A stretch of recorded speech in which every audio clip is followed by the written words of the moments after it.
നീണ്ട 20 വർഷത്തോളം യാക്കൂബ് നബി ഹരാനിലെ അമ്മാവനായ ലബാനെ സഹായിച്ചുകൊണ്ട് കഴിഞ്ഞു പോന്നു. പ്രവാചകന്റെ കഠിനാധ്വാനം കാരണം ലബാനിന്റെ സമ്പത്ത് വളരെയധികം വർദ്ധിച്ചു.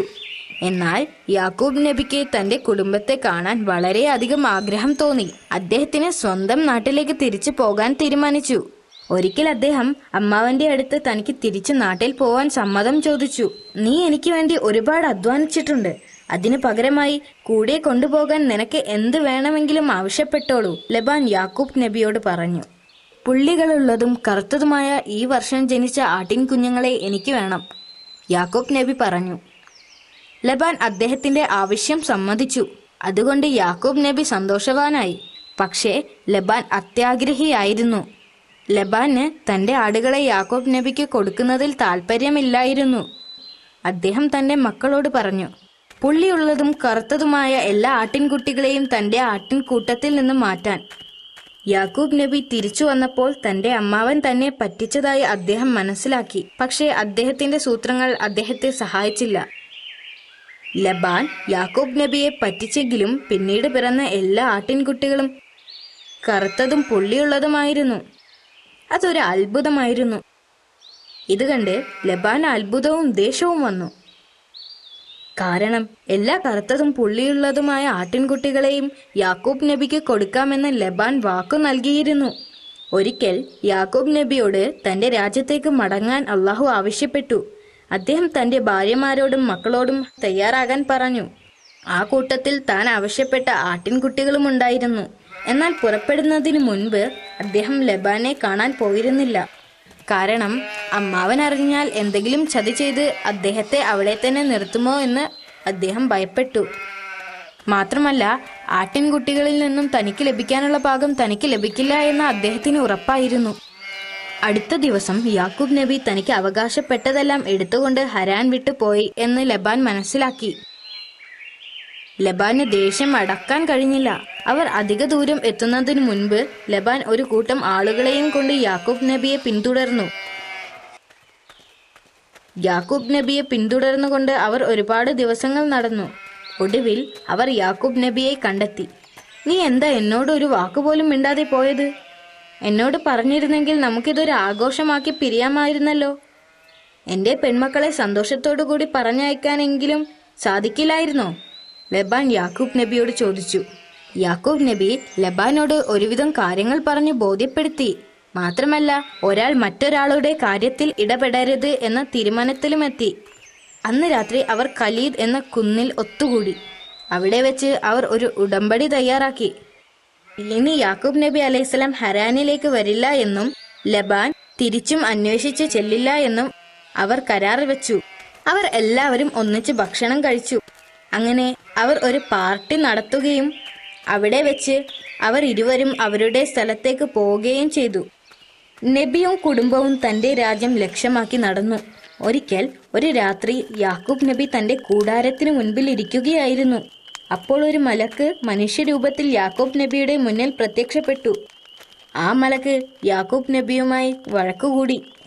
മലക്ക് പ്രവാചകന്റെ കഴുത്തിൽ പിടിച്ച് തള്ളിയിട്ടു. മലക്ക് യാക്കൂബ് നബിയുടെ തുടയിൽ പരിക്കേൽപ്പിച്ചു. യാക്കൂബ് നബിക്ക് നടക്കാൻ വയ്യാതെയായി.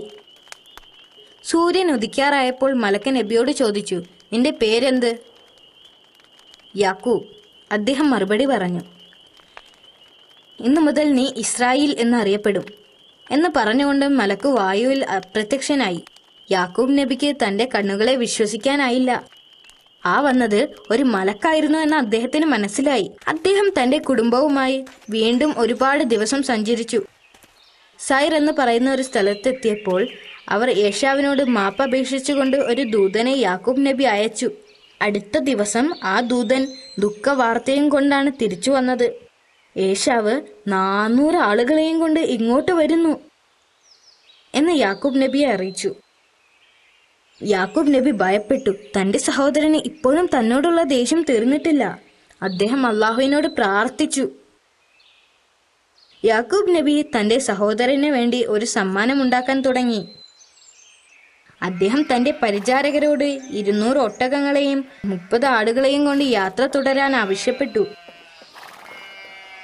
എന്റെ സഹോദരനെ കാണുമ്പോൾ അവൻ നിങ്ങളോട് ചോദിക്കും, നിങ്ങൾ ആരാണെന്ന്. അപ്പോൾ നിങ്ങൾ പറയണം, അദ്ദേഹത്തിന്റെ അടിമയാകുന്ന യാക്കൂബിന്റെ പരിചാരകനാണ്.